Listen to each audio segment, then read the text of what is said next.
I got two accounts, one up there and one.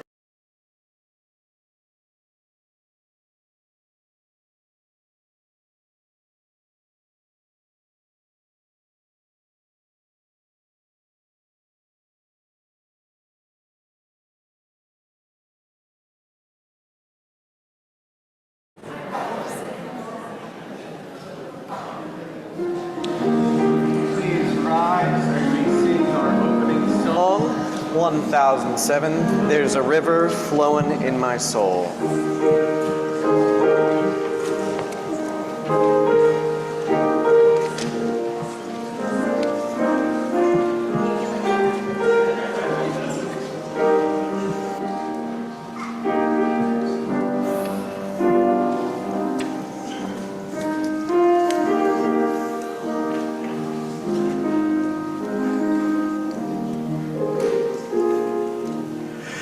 There's a river flowing in my soul.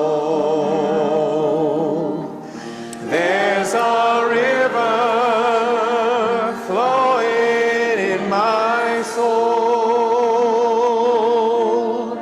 and it's telling me that I'm somebody. There's a river flowing in my soul, flowing in my heart. There's a river flowing in my heart. There's a river flowing in my heart, and it's telling me that I'm somebody. There's a river flowing in my heart, flowing in my mind. There's a river flowing in my mind. There's a river flowing in my mind, and it's telling me that I'm somebody. There's a river flowing in my mind. There's a river flowing. There's a river, again, flowing. There's a river flowing. There's a river flowing. There's a river flowing. There's a river flowing. There's a river flowing in my soul. Flowing in my soul.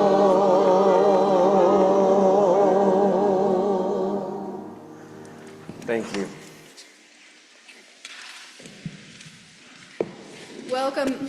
Welcome, and we are a full house this morning, so if you want to scooch in towards the center of your pew, close to your neighbors, so that we can make room for folks as they come in, that would be wonderful.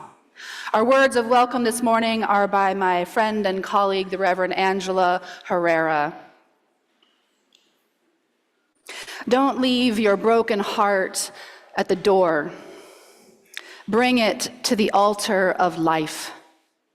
Don't leave your anger behind. It has high standards and the world needs vision. Bring them with you, and your joy, and your passion. Bring your loving and your courage and your conviction. Bring your need for healing and your power to heal. There is work to do, and you have all that you need to begin it right here in this room. Welcome to the Unitarian Society of Santa Barbara. Welcome into this loving community of seekers where we strive to live with integrity, nurture wonder, and inspire the actions that transform us and transform the world. This is the work we have been doing here in this community for nearly 150 years, and this is the work that we will continue to do day after day, week after week, year after year, for as long as we live and beyond. This is the work we commit to together this morning. I'm the Reverend Julia Hamilton, and I might cry every now and then during this service, but I am so grateful to be here with you this morning. I'm touching that moment of gratitude, and I invite you all to touch on that moment of gratitude for presence here together this morning, whether you are joining us in our online sanctuary or here in our physical sanctuary. We are one community on this great green earth, under this blue sky, in these times, and we are together. I'd like to extend a special welcome to visitors, friends, and family near and far. We would love to get to know you better, let you get to know us. And typically on the second Sunday of every month, we have a newcomer orientation. But today you get a special, we're throwing a party, potluck, just for you today. We hope you will stay and join us. If you're online, there's an online coffee hour as well. But today we are having a potluck after the service. Even if you haven't brought a dish, join in the food. I am so grateful for those of you who had the foresight to imagine eating together after services this morning. Thank you so much to everybody who's making it possible. Breaking bread together and sharing a meal sounds just like what we need. So please join us for the potluck afterwards. And if you really want to feel like part of the Unitarian Society, you can learn how to help clean up after the potluck too. That's how you know you're really home here, is when you know where the chairs and tables go. We're heading into November, into the holiday season, which means there are all kinds of events coming up here and in our community. We are going to be doing a canned food collection next Sunday with our religious exploration classes. So if you want to bring some food to help feed the community, feel free to talk to Charlotte or just bring something with you to the service. There is going to be an interfaith community Thanksgiving service on the Tuesday before Thanksgiving.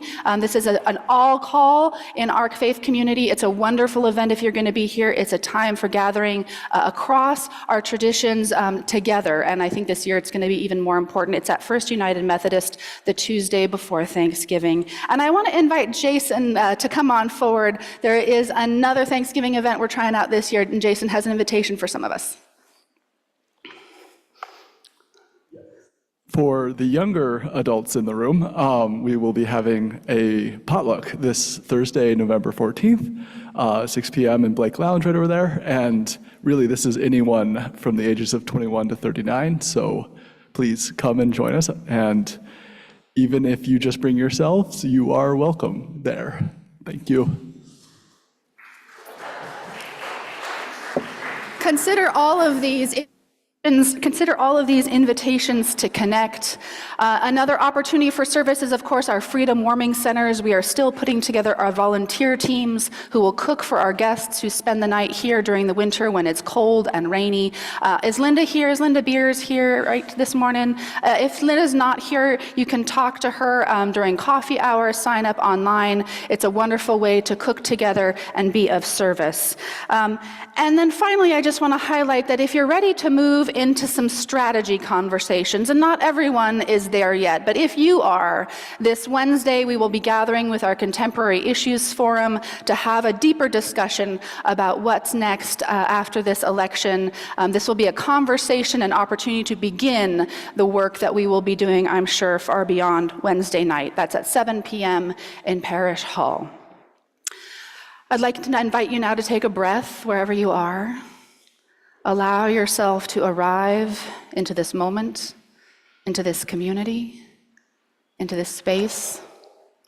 And as we ring our bell, let the sound connect us.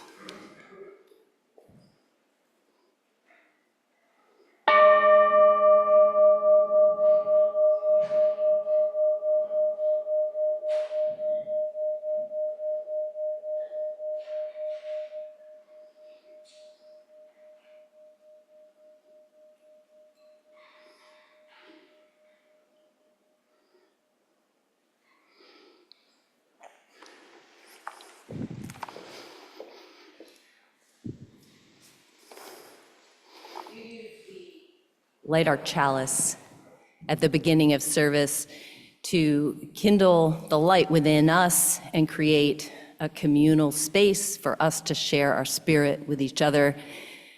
And I'd like to invite up the Aluka Johnson family to light our chalice here in service. And those of you joining us online, your lights are part of all of us here today. Now is your time to write "Chalice is lit" in the name of your street. We light this chalice even in the darkest days of the year, to shine light when the path is unclear, for the courage it takes to trust that the way will reveal itself, it must, that light will come to open our vision wide, that friends will be by our side. May the words, song, stillness, and common breath together we hone remind us that every step of the way is never one we take alone.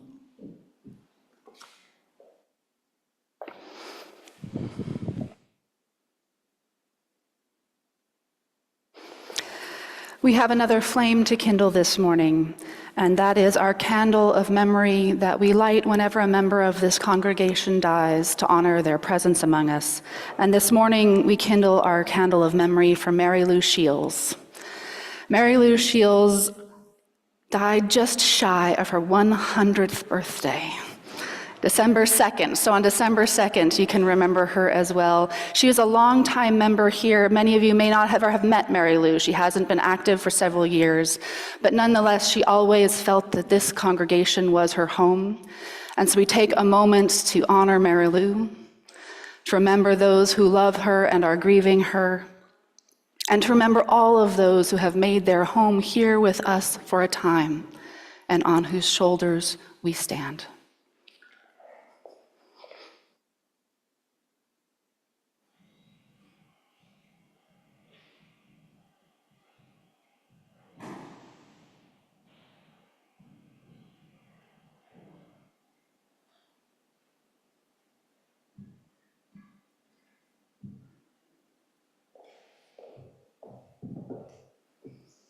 Blessings on your journey, Mary Lou.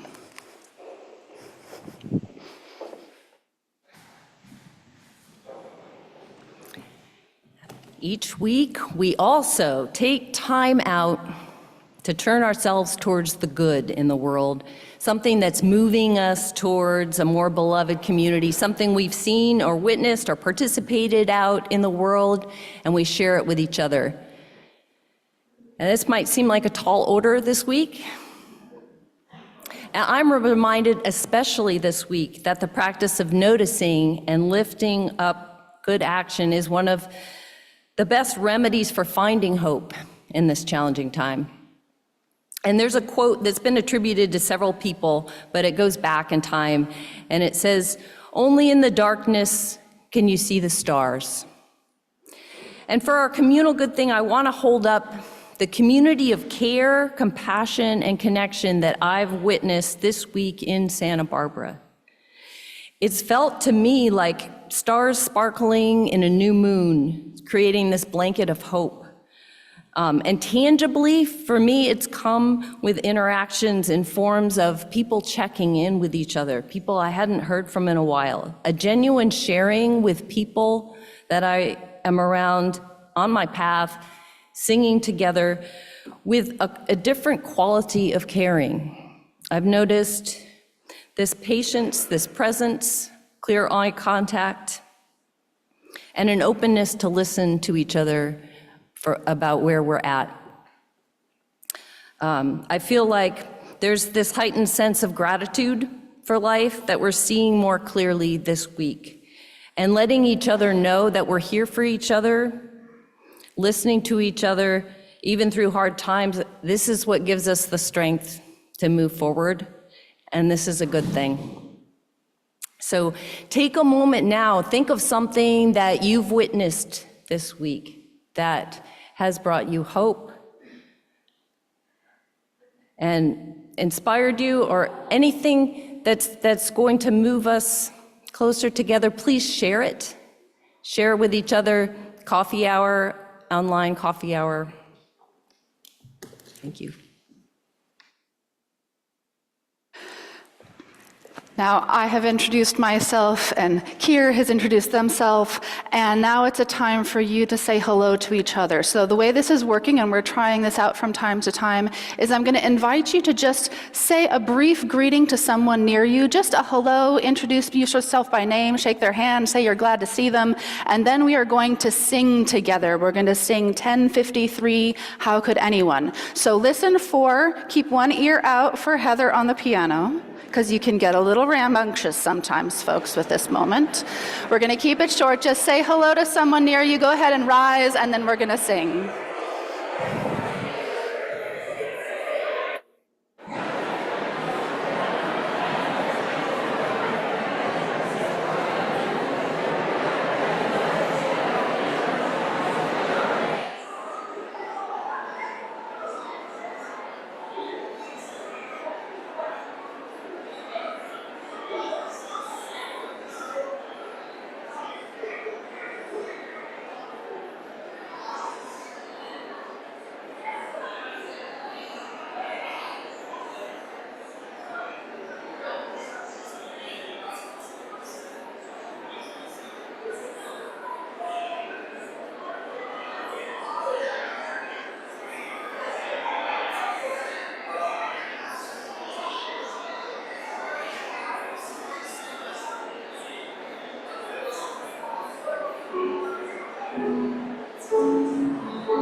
Please rise, and let us begin singing together, How Could Anyone?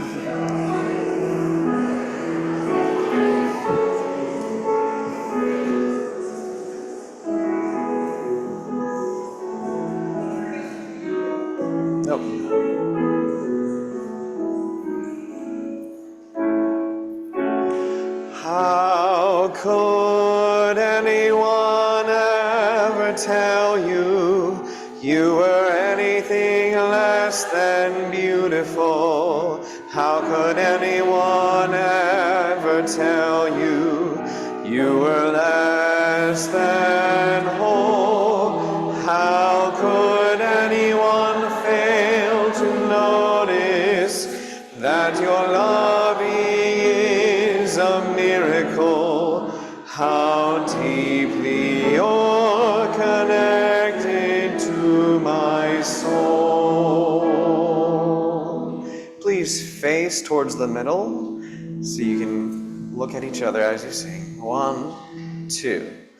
How could anyone ever tell you you were anything less than beautiful? How could anyone ever tell you you were less than whole? How could anyone fail to notice that your loving is a miracle? How deeply you're connected to my soul.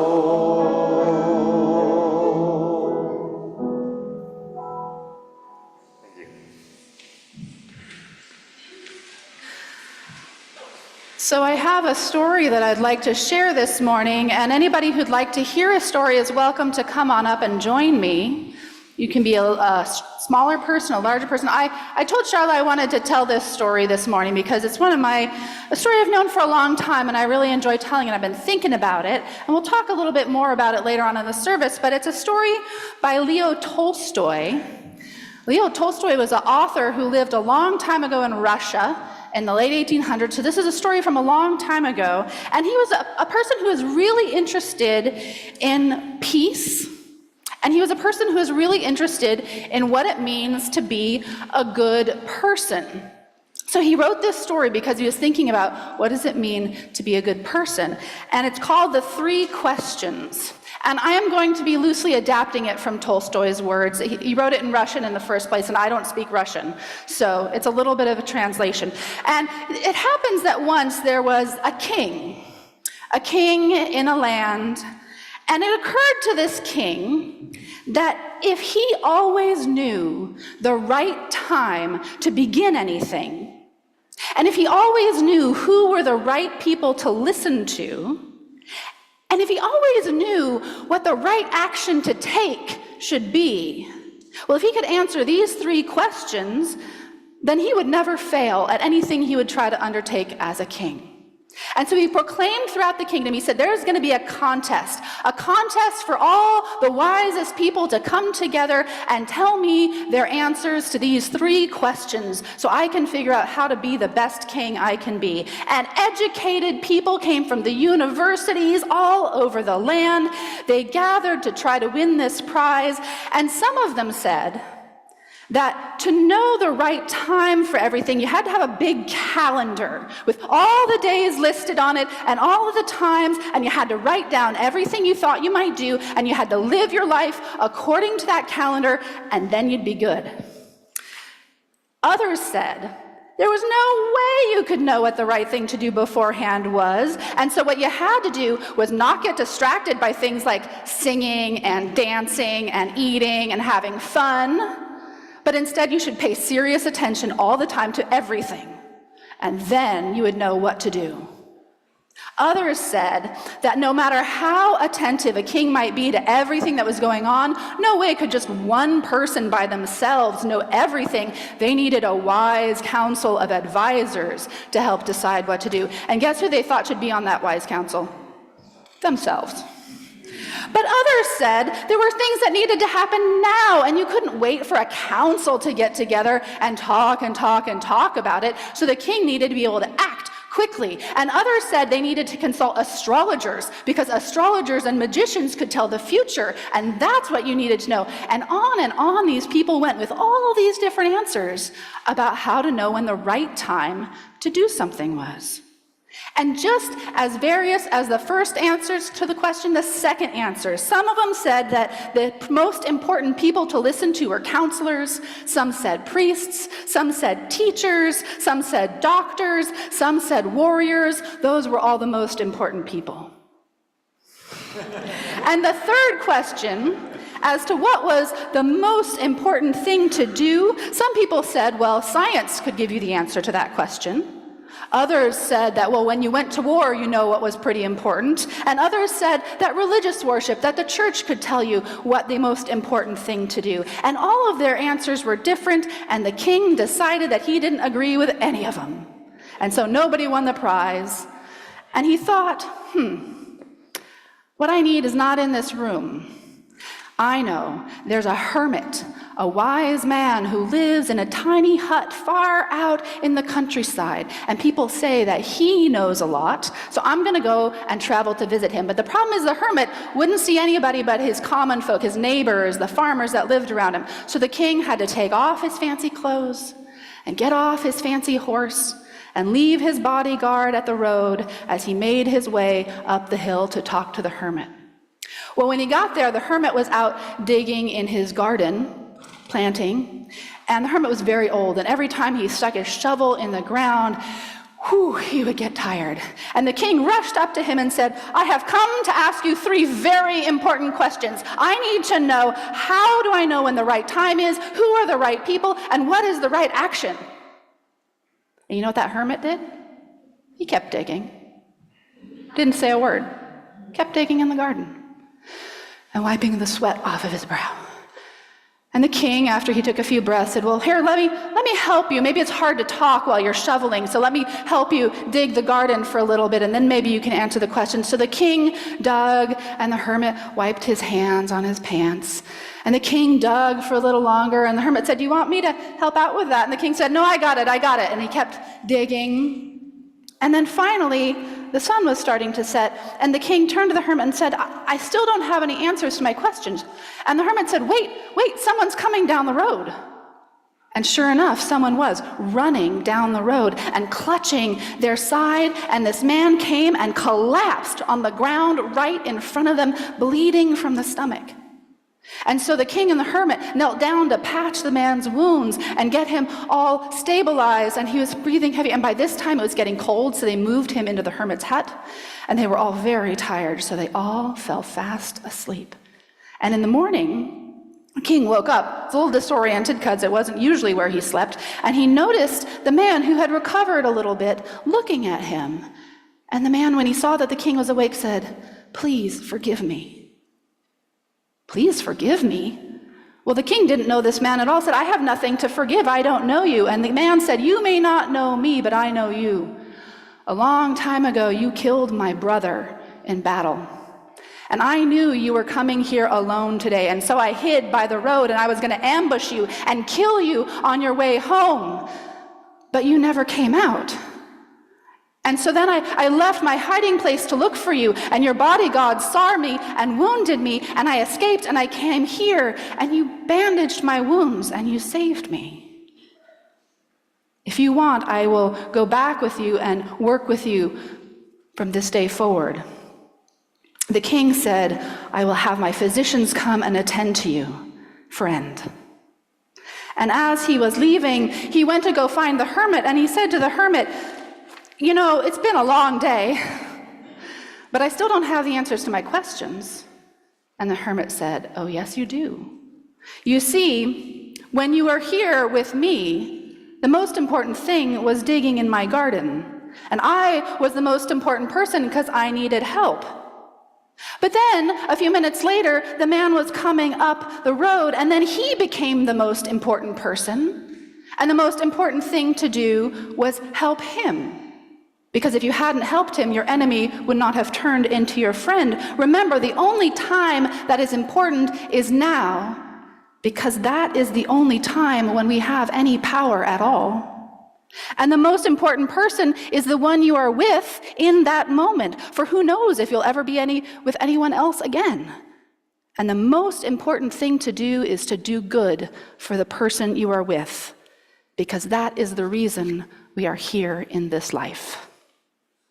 And that was Tolstoy's answers to those three questions.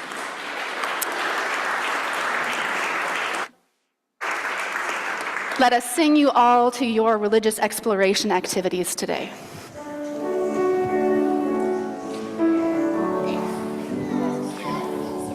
We hold you in our love as you go, as you go. May your heart be at peace as you go, to nurture the spark of your precious life. We hold you in our love as you go.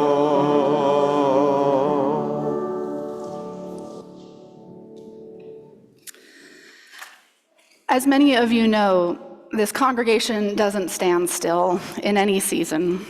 And we are in the process of imagining how we can use our campus in ways to both serve the work of this congregation and serve the community as best as we can, living into our mission and values. And this, of course, means that we are going to be starting in this coming year a capital campaign to help do this work. We are in the visioning process of this. It started last year, and it will continue. And from time to time, you're going to be hearing from members of your board of trustees and other leaders who are working on this campaign. And next Sunday, after our Thanksgiving and gratitude service, we're going to be having a town hall meeting so you can get updated on more of the particulars of the process. But right now, I'd like to invite Nate Rich to come forward and share a little bit of a reflection on what he believes the purpose of this moment is.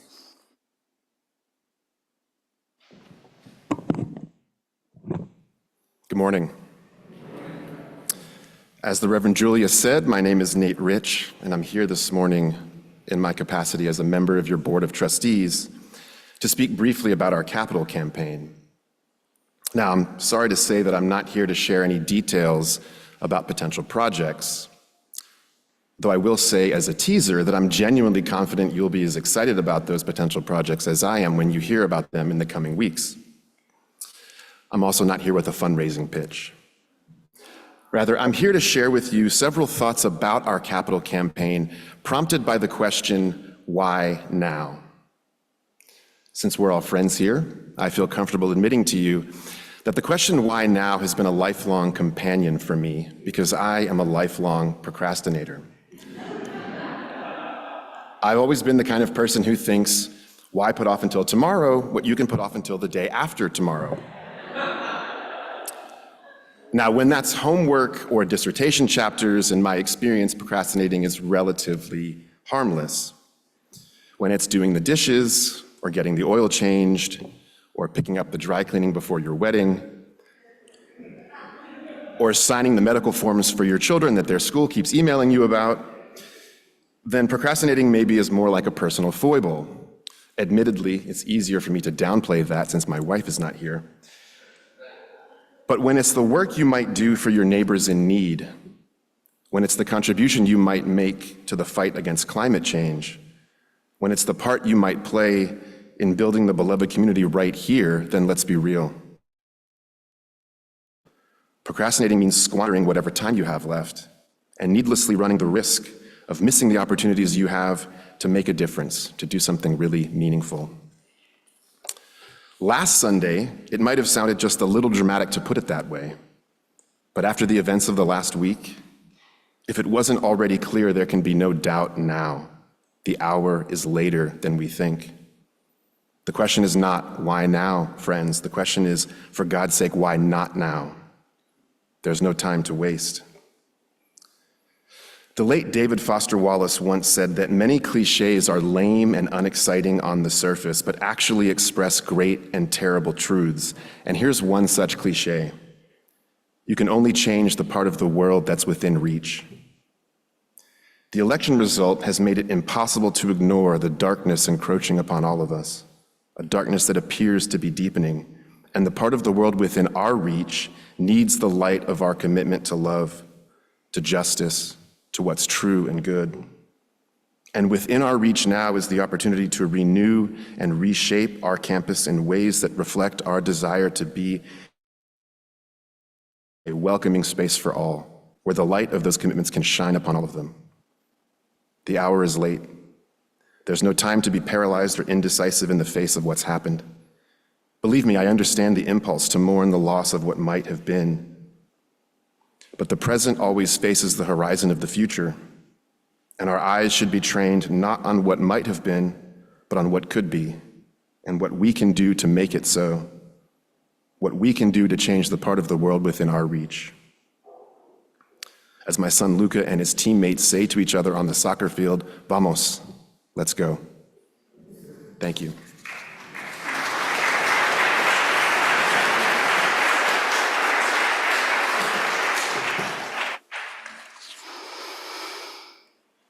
I invite us now into time of reflection and prayer and meditation. And I invite you to once again get in touch with your breath and your body wherever you are. Perhaps put your feet on the floor or hold your hands open in your lap.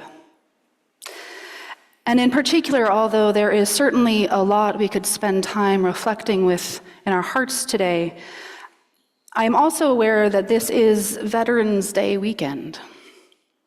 And honoring Veterans Day means honoring the human beings that exist inside that uniform. And a reminder that the military is made up of people with a shared experience of having served. So if you are a veteran here today, in person or online, we see you, not just for the uniform you wore, but also for the human being of worth and dignity that you are. Because on this particular Veterans Day, I can only imagine that there is a special grief for those of you who have served, called up in defense of this country, whether that service was voluntary or not, whether you consider yourself a patriot or not, no matter how you feel about your time of service, because to be in the military means that you have a special relationship with the President of these United States in his role as Commander-in-Chief. And so I imagine that there might be a special pain in this holiday this year. as this election brings about the very real possibility that people serving in the military now will be called upon to do things that challenge their personal moral and ethical commitments, perhaps even go against their oath sworn to the Constitution, not the presidency. Threats of using the military against the civilian population have already been made, and only time will tell if those threats become actions. And if they do, it will be incumbent upon us to support those in uniform who refuse to become the personal army of an authoritarian executive branch, to support those who choose to honor their conscience, even in the face of extreme pressure to do otherwise.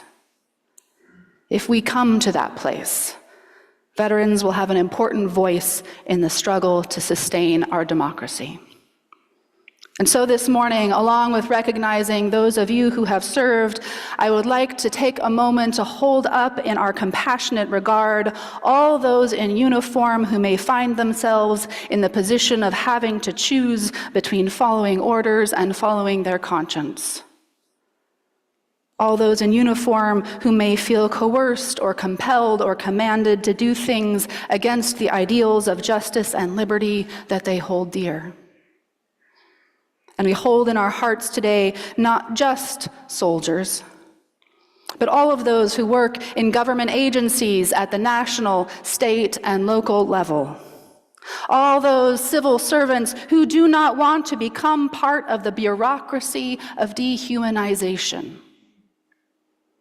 States and municipalities and civic agencies will become important locations of resistance to nationalized efforts to target vulnerable people.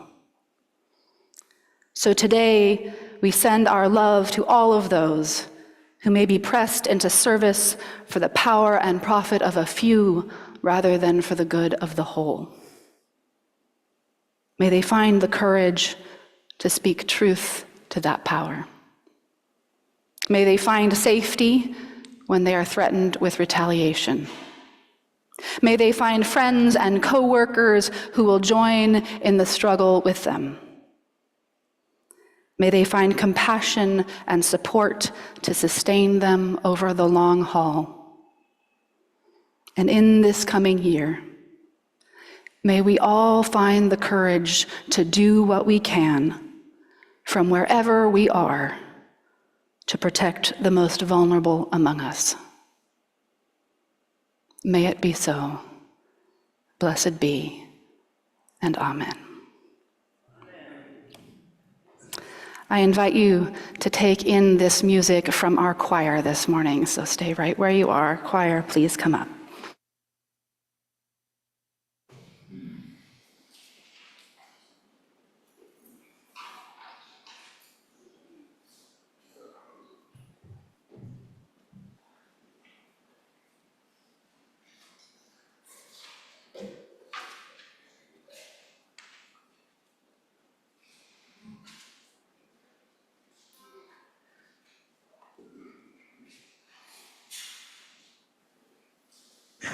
This song has call and response. If you wish to join in, feel free.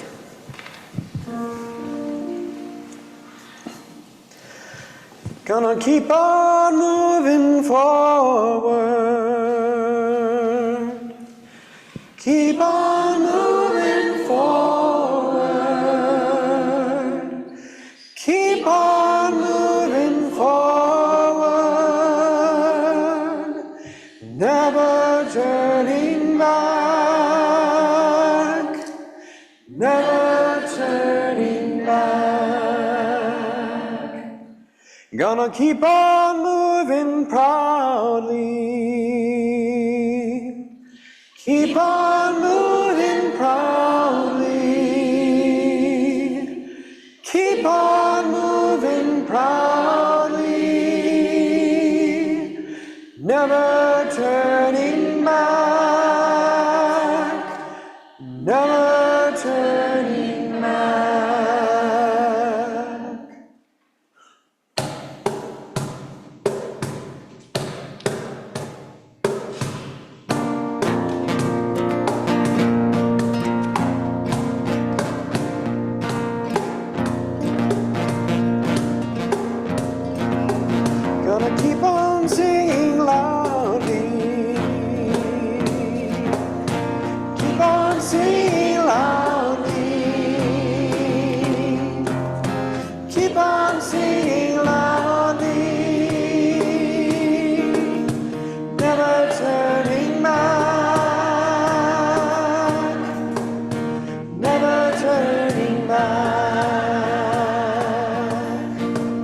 Gonna keep on loving boldly. Keep on loving boldly. Keep on loving boldly. Never turning back.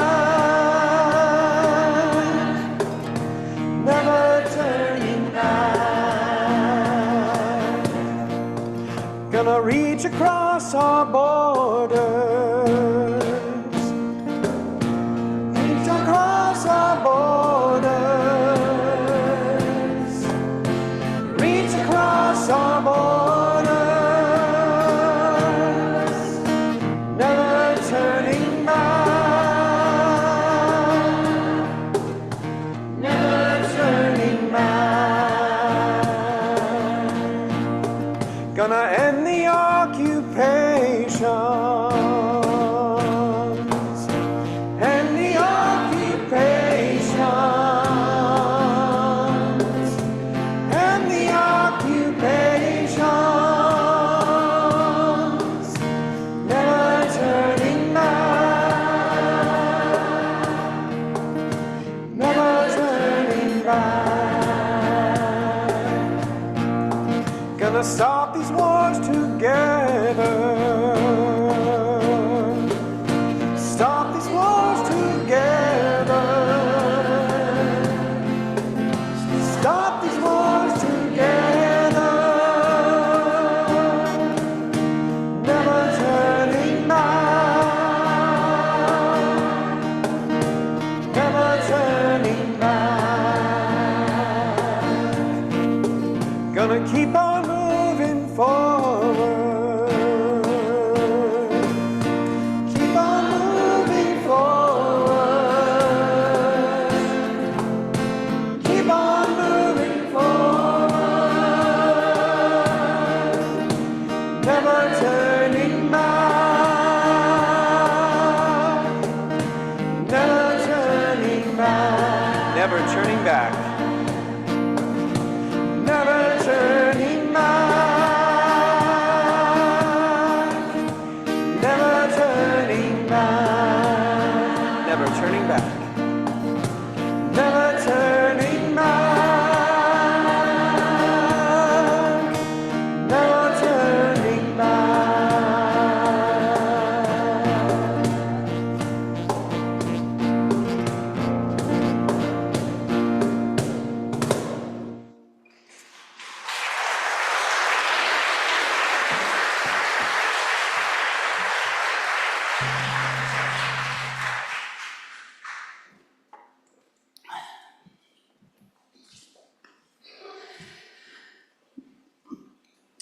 It's good to be reminded in what can feel like apocalyptic times that we are not the first to face hardship and fear.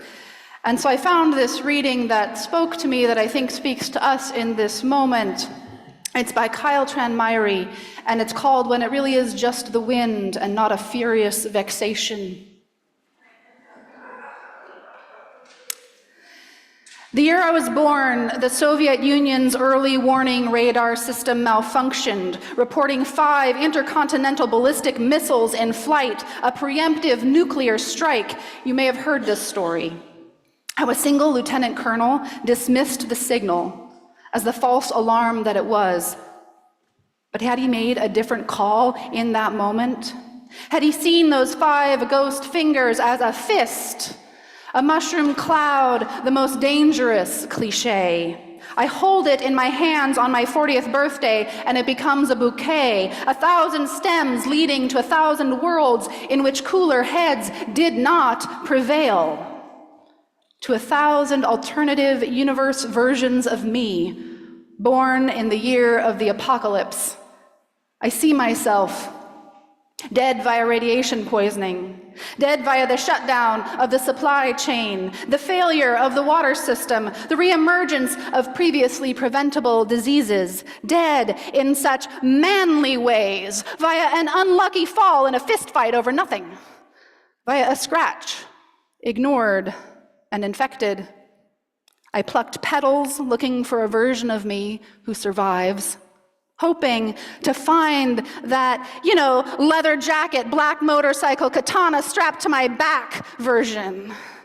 That warrior poet, lone vessel of vengeance, keeping the wasteland's unending tide of razor-clawed mutants at bay version.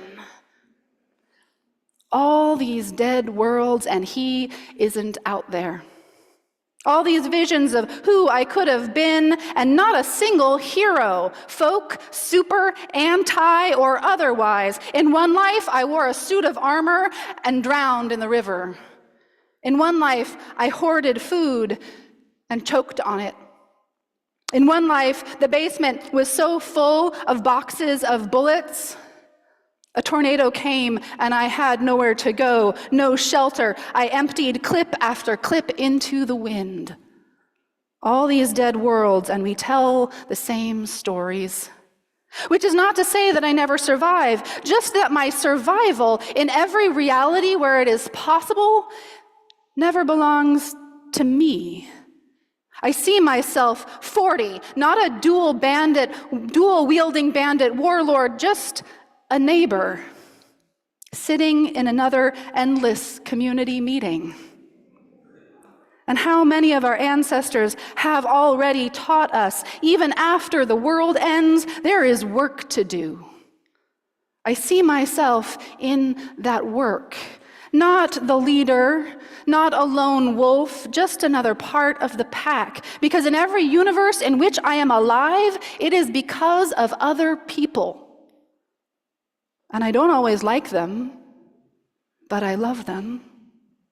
In every universe in which I am alive, it is less because I could fight and more because I could forgive, because I could cooperate, because I could apologize, because I could dance, because I could grow pumpkins in my backyard and leave them at my neighbor's door asking for nothing in return. In every universe in which I am alive, I am holding a first aid kit, a solar panel, a sleeping cat, never a rusty battle axe or a rocket launcher. Sure, sometimes maybe a chainsaw, but only for firewood. I am holding a cooking pot, a teddy bear, a photo album, a basketball, a bouquet of flowers. Survival is not a fortress, it is a garden. Survival is not a siren, it is a symphony. And yeah, we fight for it sometimes. But survival is not the fight. It is the healing after, the soft hum of someone you trust applying the bandage, the feeling of falling asleep in a safe place. So ends our reading for this morning.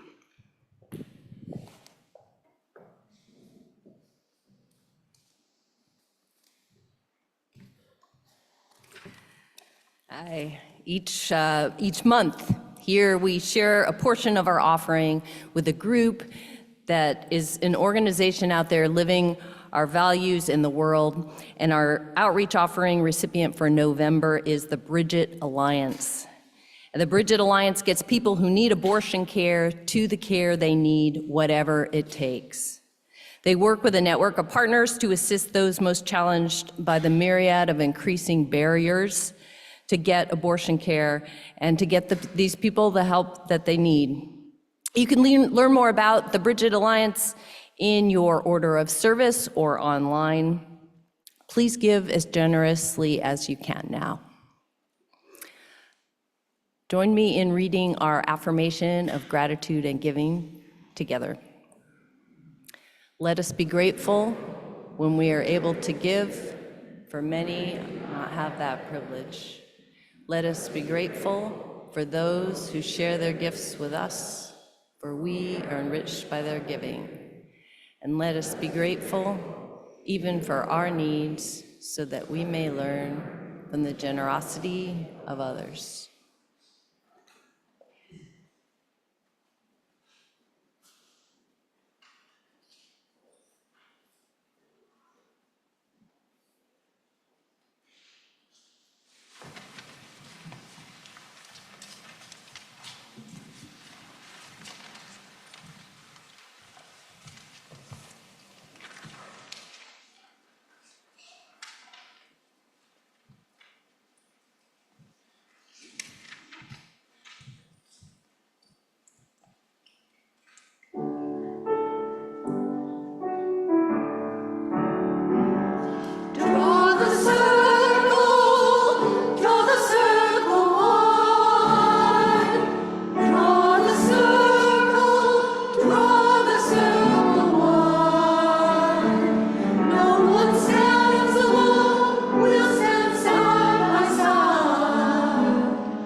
Thank you, musicians, singers, choir, all of you.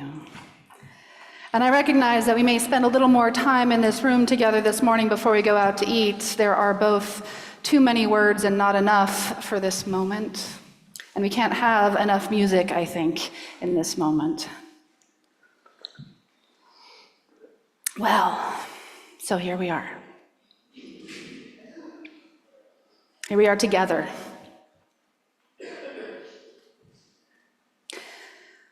And it brings tears to my eyes to look at you this morning.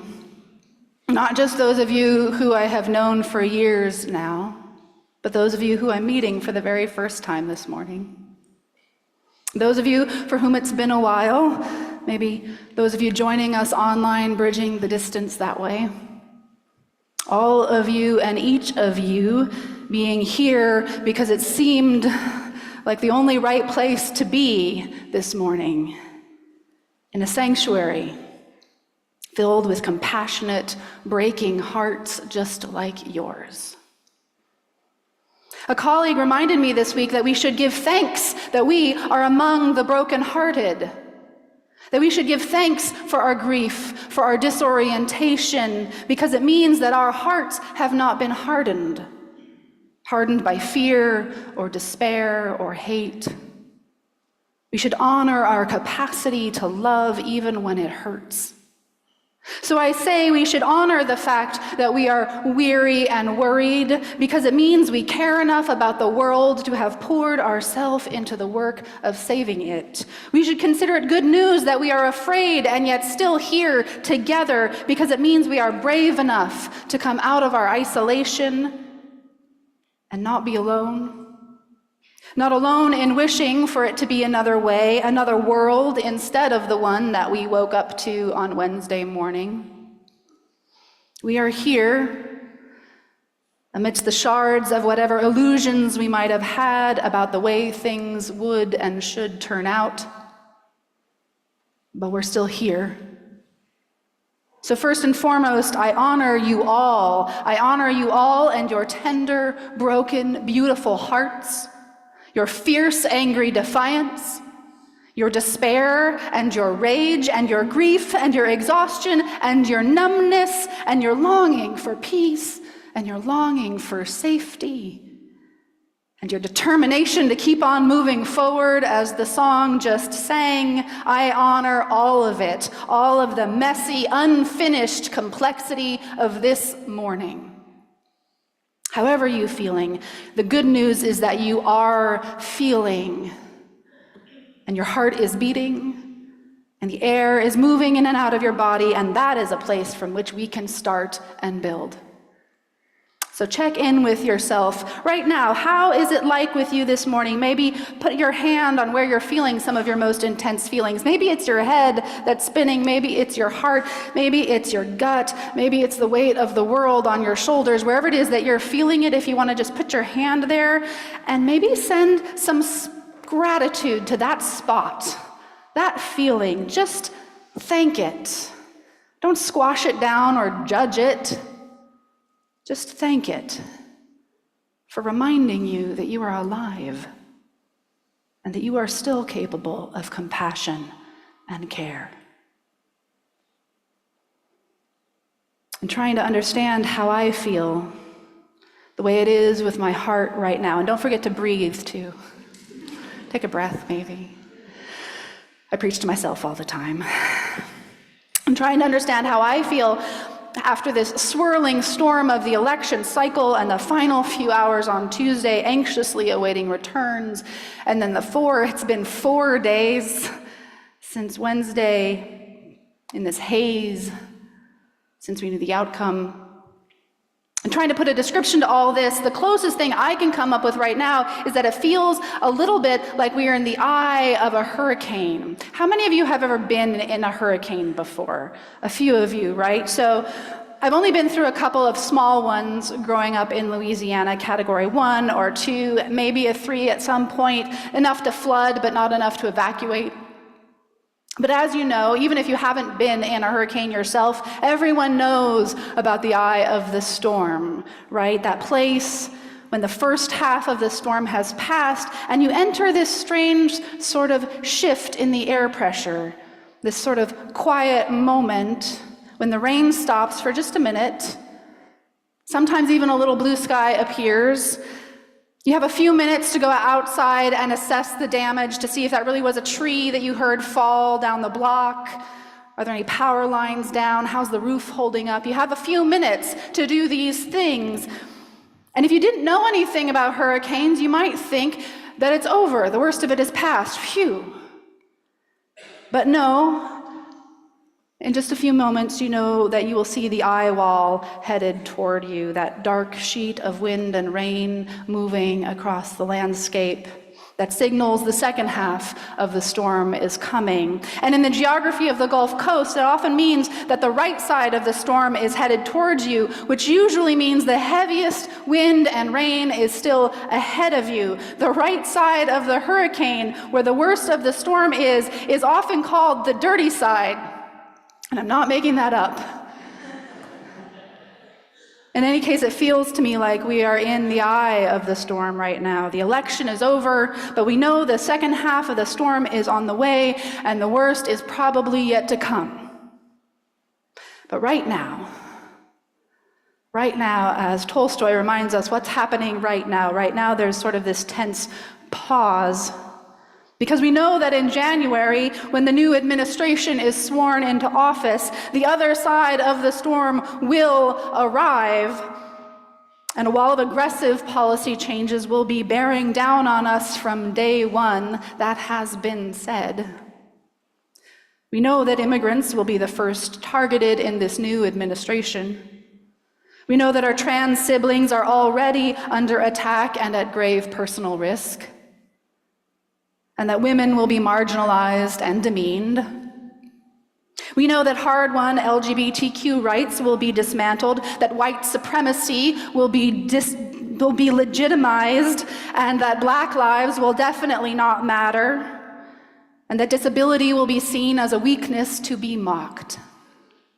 We know that corruption, grift, and petty revenge will become commonplace, and the democratic institutions that govern us will face their challenges.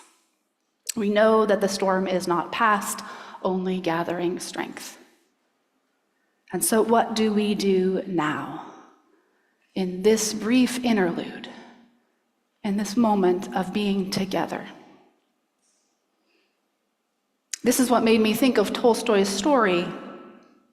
How do you know when it's the right time to act? Who are the right people to listen to? And what is the most important thing to do? And the answers to all these three questions boil down to presence. Being present to what is right now. And I want to say that as I listed off that sort of future litany of things that we have heard and know, I could see the tension rising, and I'm bringing us back to this moment of presence. This is going to be our spiritual practice, coming and going from this moment. Being present to what is right now. Being present to the people who are with you right now. Being present to your own capacity to do good for the people with you right now. In other words, we must practice showing up, being present, and doing good. Seems simple, right? With all of the thoughts and feelings that are stirred up, with everything that I felt right in this room just now, all these fears about the future and regrets about the past swirling around inside of us like a storm, the simple act of learning to be present can be a lifelong journey. The work of cultivating presence is a core practice for survival. The Reverend Elizabeth Stevens has been serving a congregation in Moscow, Idaho for the past little while, and she knows a few things about how to do this work in community. In Idaho, they've been living on the dirty side of the storm for a while.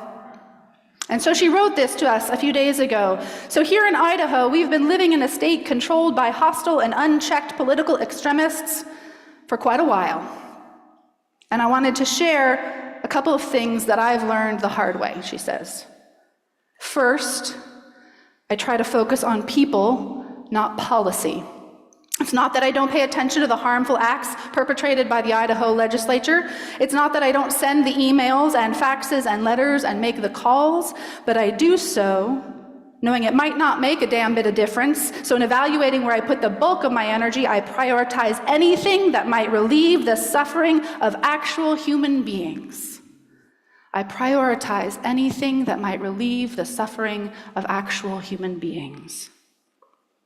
Second, I've needed to double down on spiritual practice and self-regulation. I can't do any good for anyone when I'm so shaken and activated I can barely function. Timothy Snyder says not to comply in advance, she says, and I wholeheartedly agree.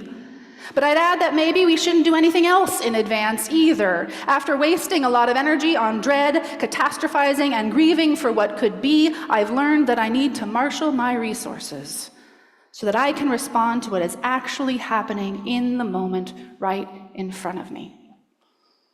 And the question I ask myself over and over again, she says, is what is love asking of me now?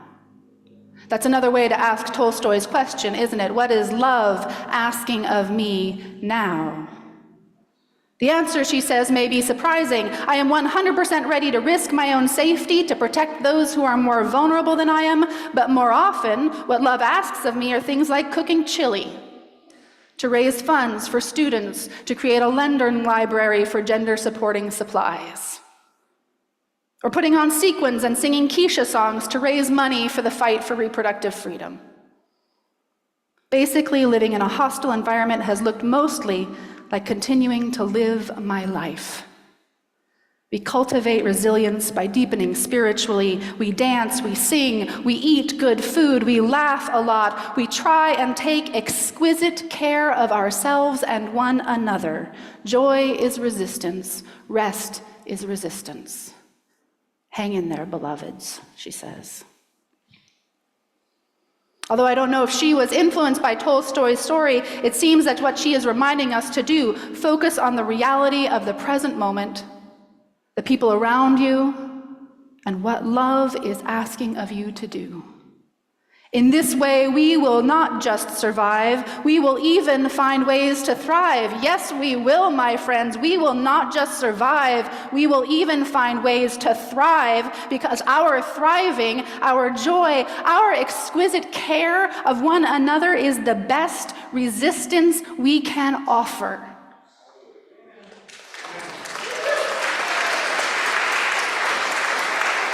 As the poet said in the reading earlier, in every universe in which I am alive, it is because of other people. We are here to care for one another through the storm. We are here to care for one another. We are here to care.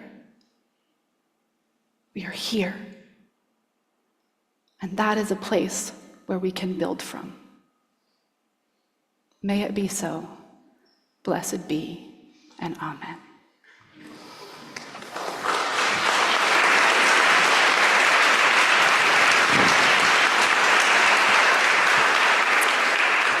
Let us rise in body and spirit and sing There Is More Love Somewhere, number 95 in the Gray Hymnal.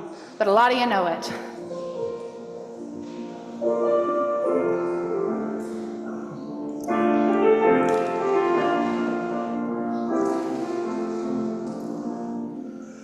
There is more love somewhere. There is more love somewhere. I'm gonna keep on till I find it. There is more love somewhere. There's more hope. There is more hope somewhere. There is more hope somewhere. I'm gonna keep on till I find it. There is more hope somewhere. More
right where you are. If you want to put your hands over your heart, or if you have permission to hold hands with someone near you, or just hold them open, however it is that you get connected to that larger love that calls to us and moves through us.